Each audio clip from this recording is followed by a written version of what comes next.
Good morning बच्चों, आप सब कैसे हैं। पिछले क्लास में हमने अध्याय 2 भूमि संसाधन की पढ़ाई कर रहे थे।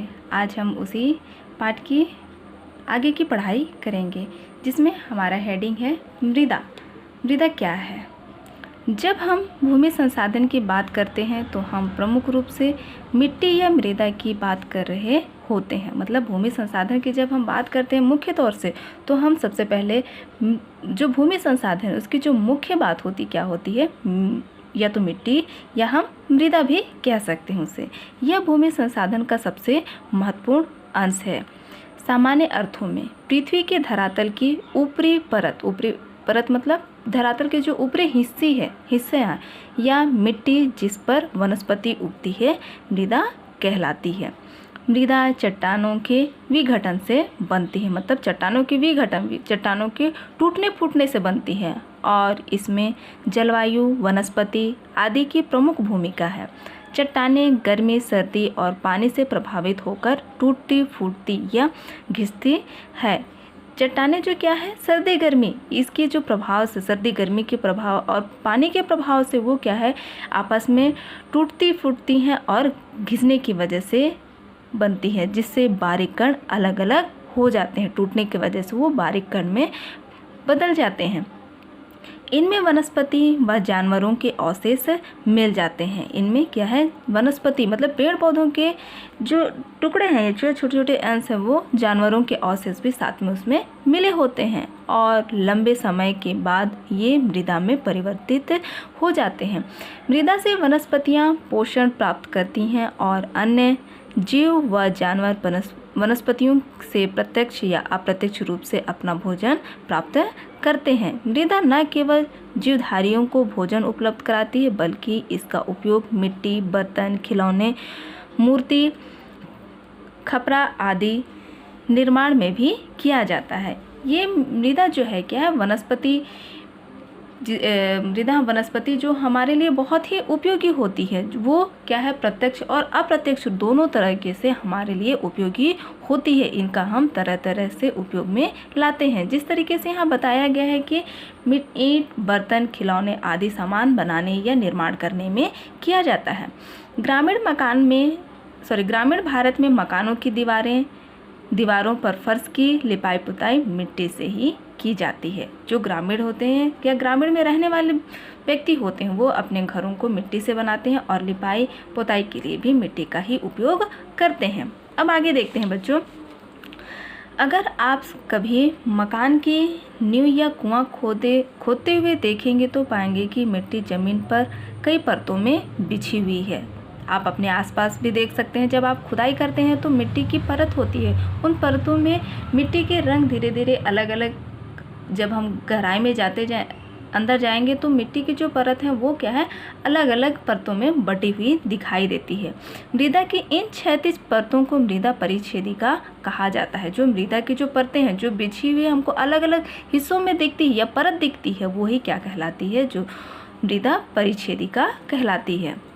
मृदा की परतों को मुख्यतः 3 भागों में विभाजित किया जाता है: जैविक परत, खनिज परत एवं आधारी परत। नीचे दिए गए चित्र को देखें, उसमें सबसे नीचे आधार चट्टान की परत दिख रहा है, जिसे आर कहा गया है। जिस तरीके से आप डायग्राम में भी देख सकते हो, यहाँ बनाया गया है, जिसमें मृदा प्रतिच्छेदिका को विभाजित करके बताया गया है। चलिए आगे देखते हैं, पहले समझ लेते हैं। नीचे दिए गए चित्र को देखिए, उसमें सबसे नीचे आधार चट्टान की परत दिख रहा है। आधार चट्टान जो क्या है, सबसे नीचे आर जो कहा गया है, इसी आधार चट्टान के विघटन से इस मिट्टी का निर्माण हुआ है। इसमें इसके ऊपर क्रमशः सी, बी, ए और ओ परत है। जैसे यहाँ सी, बी, ए और ओ परत को दिखाया गया है। पहला है इसमें जैविक परत। यह सबसे ऊपरी परत, मिट्टी की जो सबसे ऊपरी परत होती है वो क्या होती है, जैविक परत होती है, जिसमें ओ और ए सम्मिलित हैं। ओ परत में पेड़ पौधे एवं जीव एवं जंतुओं के अपघटित अंश मिला होता है जिसे ह्यूमस भी कहते हैं। इस परत में क्या मिला रहता है? ह्यूमस मिला हुआ रहता है। इसके नीचे ए परत होती है, जो क्या है, ए परत में क्या पाई जाती है? खनिज परत होती है, किंतु यह ओ परत से अधिक प्रभावित होता है। जो ऊपर की जो परत होती है ओ परत, उससे ए परत ज़्यादा प्रभावित होती है, जिस कारण इसमें जैविक पदार्थों की अधिकता होती है। जैविक परत की मोटाई भिन्न भिन्न होती है। नदी घाटी के निचले भागों में इसकी मोटाई सर्वाधिक होती है, मतलब मोटाई सबसे अधिक होती है। जैविक परत पर कृषि कार्य होता है एवं वनस्पति उगती है। जैविक परत में आप अपने आसपास भी देख सकते हो और समझ भी सकते हो आसानी से, जिसमें क्या होती है, उसमें हम देखते हैं कि नीचे सर्वाधिक मोटाई होती है और इसमें कृषि कार्य और वनस्पति उगती है। इस कारण यह परत बहुत महत्वपूर्ण है, किंतु अपरदन का प्रभाव सबसे पहले इसी परत पर पड़ता है। जो सबसे ऊपरी परत है, मृदा की जो सबसे ऊपरी परत है, उसी पर ही सबसे ज़्यादा प्रभावित होता है, किंतु अपरदन का प्रभाव सबसे पहले इसी परत पर पड़ता है। फसलों के लिए कीटनाशकों का प्रयोग हो या कचरों के निष्कासन, सभी इसी परत को प्रभावित करते हैं, क्योंकि ये मृदा की सबसे ऊपरी परत होने की वजह से जो भी नुकसान होता है वो सबसे ऊपरी परत को ही झेलना पड़ता है, चाहे वो कीटनाशक हो या कचरों का निस्तारण हो। अब आगे देखते हैं खनिज परत। खनिज परत यह बीज की परत है जिसमें बी परत सम्मिलित है। जिसमें कौन सी परत सम्मिलित है? बी परत सम्मिलित है। यह खनिज परत होती है जिसमें जीवाश्म की मात्रा बहुत कम पाई जाती है। जैविक परत की तुलना में इसके कण मोटे होते हैं। इस परत पर उन पौधों की जड़ें पहुंचती जिनकी जड़ें काफ़ी गहराई तक जाती है। उदाहरण स्वरूप टमाटर के पौधों की जड़ जैविक परत तक सीमित होती है, जबकि आम के पेड़ की जड़ खनिज परत तक पहुंचती है। हमने देखा जो जैविक परत में जो पौधे होते हैं वो उसमें क्या है, जैसे टमाटर जैसे हो गए, आलू हो गए, ऐसे जड़ें केवल ऊपरी जैविक परत तक ही रहती हैं। लेकिन हम देखते हैं जो बड़े पेड़ होते हैं या बड़े वृक्ष होते हैं उनकी जड़ें खनिज परत तक पहुंच जाती हैं। अब है आधारी परत। यह सबसे निचली परत है। इसमें सी और आर परत सम्मिलित है। जिसमें आर आधारी चट्टान है, जिसके विघटन से जिसके टूटने फूटने से क्या है, सी परत का निर्माण होता है, उसके परिवर्तन होने से। अब आगे देखते हैं अगला हेडिंग है भारत में मृदा का वितरण किस तरीके से हुआ है। भारत में मृदा अलग अलग जगहों पर अलग अलग स्थिति के हिसाब से पाई जाती है। आप देश में मुख्य रूप से 6 तरह की मृदाओं का फैलाव है। इसमें प्रमुख है जड़ोल मृदा, जो नदियों के मैदानों में छिपी हुई है। यह अत्यंत उर्वर मृदा है और खेती के लिए सबसे उपयुक्त होती है, क्योंकि इसमें जो पानी रुकने की क्षमता होती है वो सबसे अधिक होती है, जो फसलों के लिए ज़्यादातर उपयोगी है। छत्तीसगढ़ के अधिकांश भूमि पर लाल और पीली मिट्टी पाई जाती है। इन मृदाओं का लाल रंग रवेदार आग्नेय और रूपांतरित चट्टानों में लौह धातु के प्रसार के कारण हुआ है। मतलब आग्नेय और रूपांतरित मतलब परिवर्तन होने के कारण से इन चट्टानों का निर्माण हुआ है। इसका पीला रंग इसमें जल योजन के कारण होता है। भारत के पश्चिमी प्रांत में काली मृदा पाई जाती, जो कि कपास, गेहूँ आदि की खेती के लिए उपयुक्त है, क्योंकि काली मिट्टी में जो मात्रा होती है, उत्पादन की जो मात्रा होती है वो सबसे अधिक होती है। काली मृदा बहुत महीन कणों से बनी है। इसकी नमी धारण करने की क्षमता बहुत अधिक होती है, या बहुत इसकी क्षमता जो होती है वो अन्य मृदा की अपेक्षा ज़्यादा होती है। भारत के अधिक वर्षा वाले प्रदेशों में लैटेराइट मृदा पाई जाती है। लैटेराइट मृदा उच्च तापमान और अत्यधिक वर्षा वाले क्षेत्र में विकसित होती है। भारी वर्षा से इसका उर्वर तत्व बह जाता। इस मृदा में हुमस की मात्रा कम पाई जाती है। ये जो लैटेराइट मृदा होती है इसमें जो ऊपर की जो उर्वरा तत्व वो वर्षा के कारण बह जाती है, जिससे क्या है, बह जाने की वजह से ह्यूमस की मात्रा उसमें कम पाई जाती है, जिसके कारण इस पर खेती करने के लिए अधिक खाद का प्रयोग करना पड़ता है।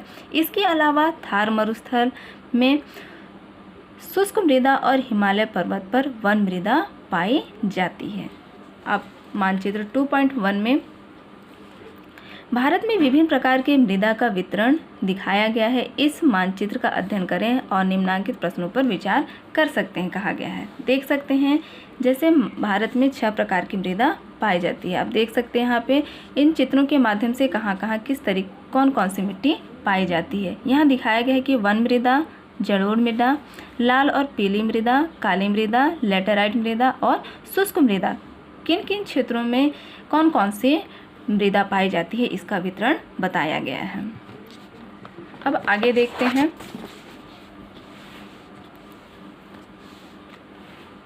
भूमि निम्नीकरण और संरक्षण उपाय। भूमि का जो निम्नीकरण हो रहा है और उसका हम किस तरीके से उपाय निकालें, इसके बारे में हमें देखना है।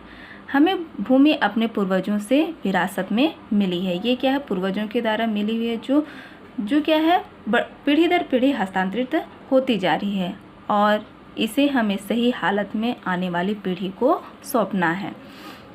मानव अपने क्रियाकलापों के माध्यम से भूमि को संवर्धित कर रहा है, मतलब अपने कामों के माध्यम से भूमि को वो अपने उपयोग में ला भी रहा है या फिर उसे क्या है, क्षति पहुंचा सकता है। किसी भूमि की गुणवत्ता को हम किस तरह से आंक सकते हैं? भूमि किस हद तक जीव जंतुओं को पनपने में मदद करती है और कितने टिकाऊपन के साथ मदद कर सकती है, उससे उसकी गुणवत्ता का आकलन कर सकते हैं। यह क्षमता धरती के अलग अलग जगहों पर अलग अलग होती है, क्योंकि मिट्टी सभी जगह समान नहीं होती और मिट्टी में जो गुणवत्ता होती है वो भी एक ही जैसी नहीं होती है। मरुस्थल और सदाबहार वन के क्षेत्रों में भूमि की यह क्षमता एक जैसी तो नहीं होगी, लेकिन जब किसी क्षेत्र की भूमि की क्षमता पहले से कम होती है तो हम उसे भूमि का निम्नीकरण कहते हैं। क्योंकि वो जो निम्नीकरण के जो होने की वजह से उसमें जो ह्यूमस की मात्रा है या उसमें उर्वरा होती है वो क्या है, धीरे धीरे कम होती चली जाती है। यहाँ उदाहरण के द्वारा समझाया गया है कि किस तरीके से होती है। उदाहरण के लिए अगर बाढ़ के कारण किसी खेत पर रेत बिछ जाए और वह कृषि या चराई योग्य नहीं रहे तो हम उसे निम्नीकृत जमीन कहेंगे, क्योंकि जो भूमि है उस पर रेत बिछ जाए, उस खेतों पर रेत बिछ जाए, जो क्या है, फसल की जो पैदावार है उसे वो ढक देती है, जिसमें क्या है, फसल उत्पादन करना मुश्किल है। और यही क्या है, ना उसमें हम कृषि कर सकते हैं और ना ही हम अपने जानवरों की चराई के लिए हम उपयोग में ला सकते हैं, और यही क्या है, निम्नीकरण होगा। उस जमीन पर पौधे व अन्य जीव जंतुओं व मनुष्य को पोषण अब पहले जैसे नहीं मिल पाएगा। अब आगे देखते हैं मानव कार्यकलापों, मानव के कामों के कारण भी भूमि का निम्नीकरण हो रहा है। मानव विभिन्न प्रकार से भूमि के निम्नीकरण का कारण बनता जा रहा है। जो भूमि का जो निम्नीकरण हो रहा है वो उसमें मानव की वजह से भी हो रहा है। अक्सर सूखे या ढलुआ प्रदेश की भूमि पर जब हम हल चलाकर खेती की जाती है तो वहाँ की महीन मिट्टी हवा के साथ उड़ जाती है। जो सूखे होते हैं वो क्या है, वहाँ की मिट्टी भुरभुरी होती है, जिसकी वजह से जब वहाँ हल चलाए जाते हैं तो वो धूल के कण होते हैं वो हवा में उड़ जाते हैं या पानी के साथ बह जाते हैं और केवल मोटे कण और कंकड़ रह जाते। ऐसी भूमि में कोई घास या फसल नहीं हो सकती है। आपने राजस्थान नहर का उदाहरण पढ़ा था। रेगिस्तानी प्रदेश में नहर से सिंचाई करने से नीचे के लवण पदार्थ पानी के साथ ऊपर उठकर मिट्टी की सतह पर जम जाते, जिससे उस मिट्टी पर पौधे नहीं उग पाते। यह भी भूमि निम्नीकरण का उदाहरण है। इसे हम इस तरीके से समझ सकते हैं कि जो नीचे जो मृदा में जो उर्वरा शक्ति होती है वो पानी के साथ क्या है, घुलकर ऊपर उठने लगती है। ऊपर उठने की वजह से वो क्या है, पानी के बहाव के साथ वो धीरे धीरे बहने लग जाती है और मृदा में जो उपजाऊपन होती है वो धीरे धीरे नष्ट होने लगती है। पंजाब, हरियाणा और पश्चिमी उत्तर प्रदेश जैसे राज्यों में अधिक सिंचाई भूमि के कारण मिट्टी दलदल बन रहा है और मिट्टी का लवणीकरण हो रहा है। ये क्या है, पंजाब और हरियाणा जैसे प्रदेश में कि अधिक सिंचाई के कारण, मतलब सिंचाई इतनी अधिक की जा रही है जिसके कारण भूमि किस में परिवर्तित हो जा रहा है, दलदल में परिवर्तित हो जा रहा है और मिट्टी का क्या हो रहा है, लवणीकरण होता चला जा रहा है। गुजरात, राजस्थान, मध्य प्रदेश और महाराष्ट्र के सूखे इलाकों में अत्यधिक चराई भूमि निम्नीकरण का मुख्य कारण है। भूमि की क्षमता से अधिक पशुओं की चराई से न केवल घास का आवरण और पौधे नष्ट हो जाते हैं, बल्कि ऊपरी परत की मिट्टी भी हवा के साथ उड़ जाती है, क्योंकि इन जगहों पर ऐसी क्या है, सूखे की स्थिति ऐसी ही बनी हुई होती है। लेकिन क्या है, अत्यधिक चराई की वजह से और भूमि का अत्यधिक दोहन की वजह से या उसे गलत तरीके के उपयोग की वजह से धीरे धीरे वहाँ की मिट्टी की जो परत है, ऊपरी परत है, वो हवा में उड़ने लग जाती है। ओपन कास्ट उत्खनन, ओपन कास्ट मतलब उत्खनन में जो हम खुदाई करते हैं उसे खुला छोड़ दिया जाता है, वो किस तरीके से भूमि को नुकसान पहुंचाता है। चलिए देखते हैं कि ओपन कास्ट उत्खनन से भूमि की ऊपरी परत को हटाकर नीचे बड़े खड्डे खोदकर खनिज निकाला जाता है। उसके बाद वहाँ की ज़मीन किसी उपयोग लायक नहीं रह जाती। यह भी भूमि निम्नीकरण का उदाहरण है, क्योंकि खुदाई के बाद उन जमीन को खुला छोड़ दिया जाता है जिस पर ना तो पौधे उग सकते हैं और ना ही कोई उत्पादन किया जा सकता है। खनन के बाद खदानों वाले स्थानों की गहरी खाइयों और मलबे के साथ खुला छोड़ दिया जाता है। झारखंड, छत्तीसगढ़, मध्य प्रदेश और ओडिशा जैसे राज्यों में खनन वन भूमि निम्नीकरण का कारण बना हुआ है। क्या वहाँ क्या है, खनन तो निकाल दिया गया है, लेकिन साथ ही साथ उन जगहों को खाली छोड़ दिया गया है या फिर उन खाली जगहों पर कचरों को ला करके छोड़ दिया गया है, जो भूमि निम्नीकरण का कारण बना हुआ है। आगे देखते हैं, सीमेंट उद्योग में चूना पत्थर को पीसना और मृदा बर्तन उपयोग में खड़िया मिट्टी और सेल खड़ी के प्रयोग से बहुत अधिक मात्रा में वायुमंडल में धूल घुल जाती। जब इसकी परत भूमि पर जम जाती तो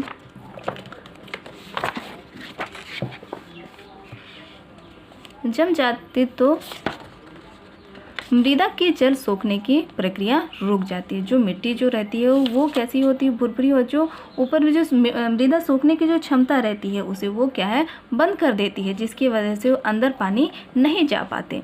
पिछले कुछ वर्षों से देश के विभिन्न भागों में औद्योगिक जल, मतलब उद्योग धंधों से जो निकलने वाले जो जल है या कारखानों में जो जल उपयोग किए जाते हैं, उनकी वजह से निकास से बाहर आने वाला अपशिष्ट पदार्थ भूमि और जल प्रदूषण का मुख्य स्रोत है। जो कारखानों से निकलने वाले जो गंदे जल हैं वो क्या है, भूमि को और जल को क्या है, दूषित करने का एक मुख्य स्रोत बन गया है, जिससे क्या है, ना तो फिर उन जलों को उपयोग में लाया जा सकता है। विभिन्न गणनाओं के अनुसार इस समय भारत में लगभग 13 से 19 करोड़ हेक्टेयर भूमि निम्नीकृत है। इसमें से लगभग 28% भूमि निम्नीकृत वनों के अंतर्गत है। 56% क्षेत्र जल अपर्दित है और शेष क्षेत्र अलवणीय क्षेत्र है। कहने का मतलब जो क्षेत्र है वो जो बहुत अधिक मात्रा में जो भूमि का निम्नीकरण हो रहा है, क्या जो जिसमें किसकी मात्रा कम हो रही है, उर्वरा शक्ति और जो ह्यूमस की मात्रा है वो धीरे धीरे उसमें समाप्त होती जा रही है, जिसका प्रतिशत क्या है, बदलता जा रहा है या बढ़ता जा रहा है।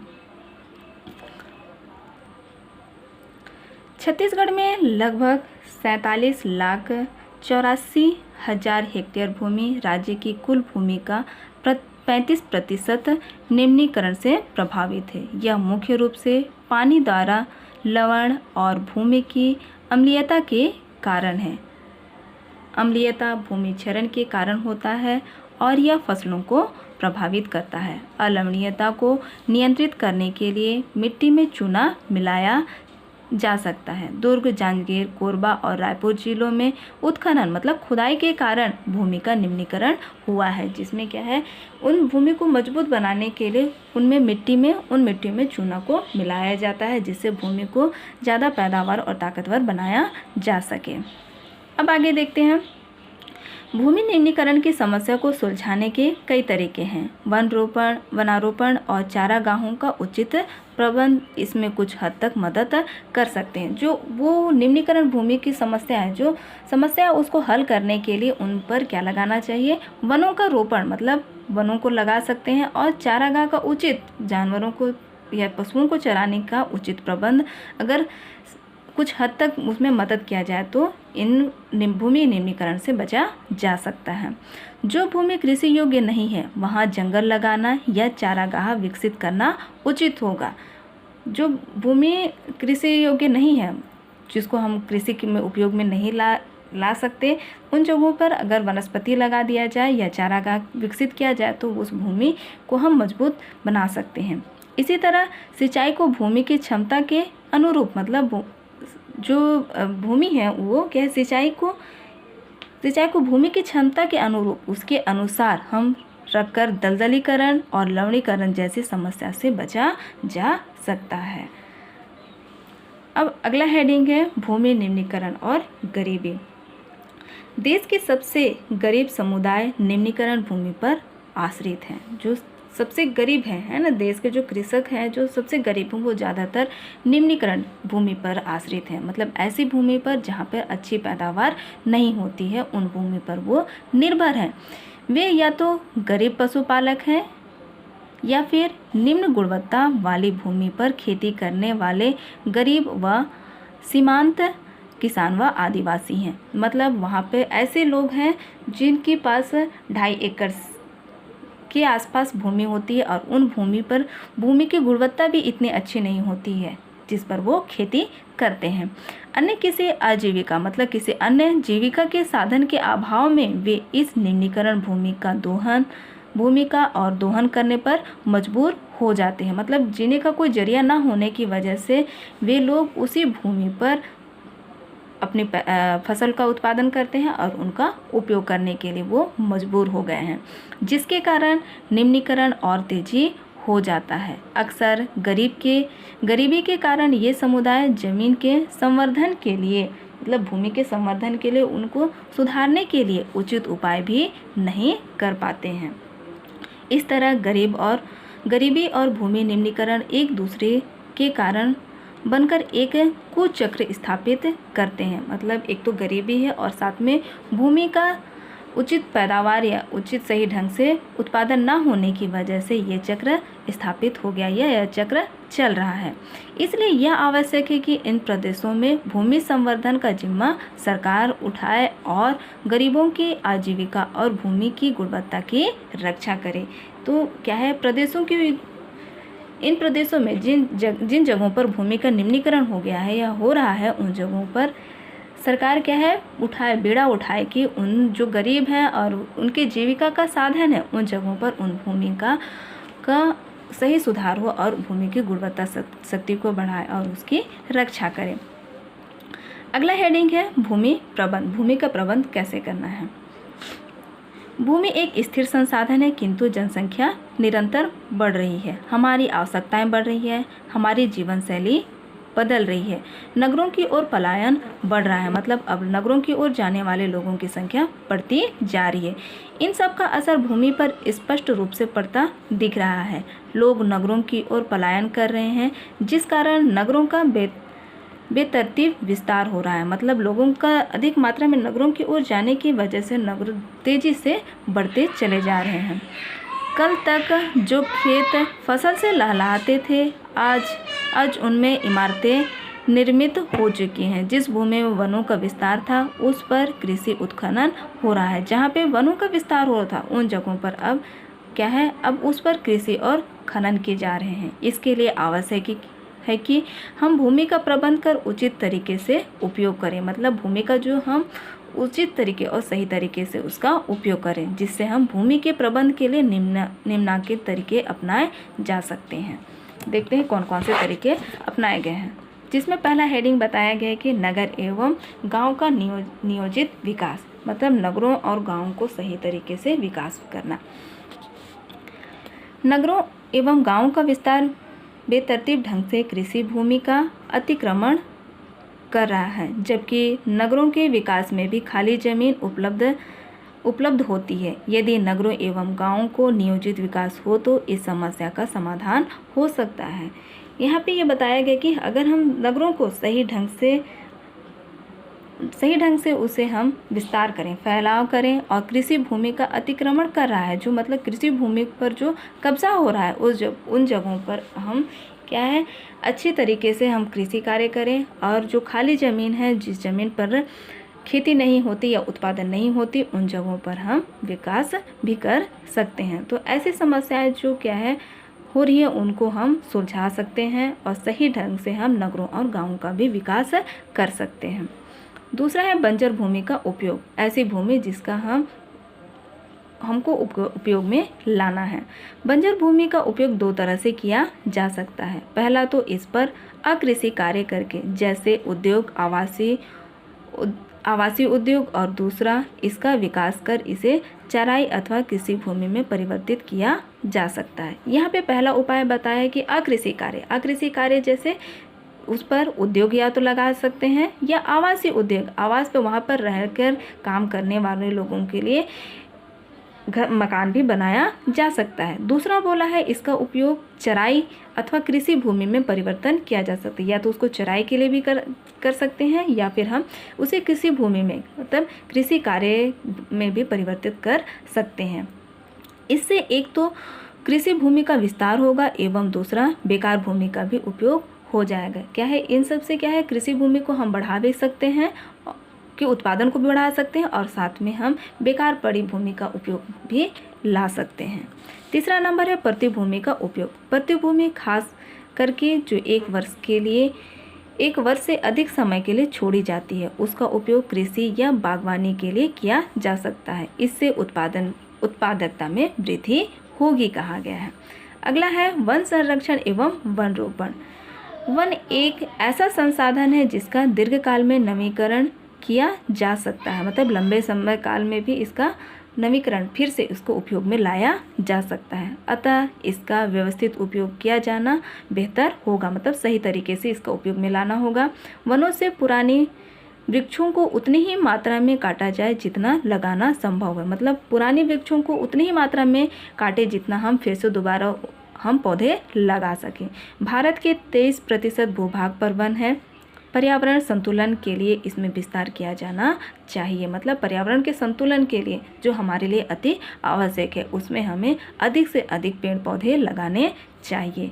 अगला हेडिंग है मृदा संरक्षण का रोकथाम, मृदा क्षरण का रोकथाम। अपर्दन एवं कटाव, मतलब भूमि का जो अपर्दन हो रहा है या उसमें कटाव हो रहा है, कचरा जमाव, कचरों के इकट्ठा हो जाने से, रासायनिक उर्वरक, रासायनिक खाद एवं कीटनाशकों के उपयोग इत्यादि के कारणों से मृदा का क्षरण हो रहा है। मतलब मृदा क्या है ढीली हो जा रही है और उसकी उत्पादन क्षमता भी कम होती जा रही है, जिससे मृदा की उत्पादकता एवं कृषि भूमि में कमी होती है। मृदा क्षरण की रोकथाम कर इसकी उत्पादकता में वृद्धि की जा सकती है। जो मृदा में क्षरण हो रही है, जो मात्रा कम हो रही है, उसको हमको रोक करके मृदा को हम उत्पादन में परिवर्तन कर सकते हैं। जैसे कि हम खाद का उपयोग करके भी उसको हम मृदा की उत्पादन शक्ति को बढ़ा सकते हैं। अगला है घर के आसपास की भूमि का उपयोग। गांव या मोहल्ले में घरों के आसपास काफ़ी खाली ज़मीन होती है। इस भूमि पर मौसमी फलदार पौधे लगाए जा सकते हैं, मतलब मौसम के अनुसार उन पर पौधे लगाए जा सकते हैं जो हर समय में हमको फल प्राप्त हो सके। लोग घर के आसपास की भूमि का भी उपयोग इस प्रकार के उत्पादन कार्यों के लिए कर सकते हैं। यहाँ पे हम चाहें तो अपने ऐसे पौधे जो हमें समय के अनुसार समय समय पर हमें फल दें, जिससे हमें क्या है अपने आसपास पौधे भी होंगे और हमारा पर्यावरण भी संतुलित रहेगा और भूमि का सही तरीके से उपयोग हो जाएगा। तो बच्चों हमारा चैप्टर यहीं तक समाप्त होता है। आप लोगों का होमवर्क है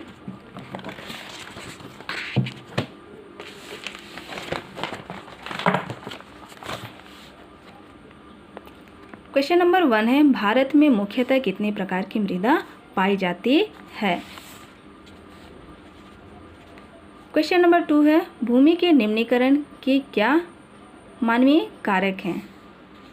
क्वेश्चन नंबर 3 निम्नांकित तालिका में कुछ नाम दिए गए हैं, उनके द्वारा मिट्टी का उपयोग किस प्रकार किया जाता है, इसे तालिका में भरें। आप लोग ये तालिका देख सकते हैं। इसी तालिका के आधार पर मिट्टी का किस तरीके से उपयोग किया जाता है उसके बारे में आप लोगों को लिखना है। Thank you.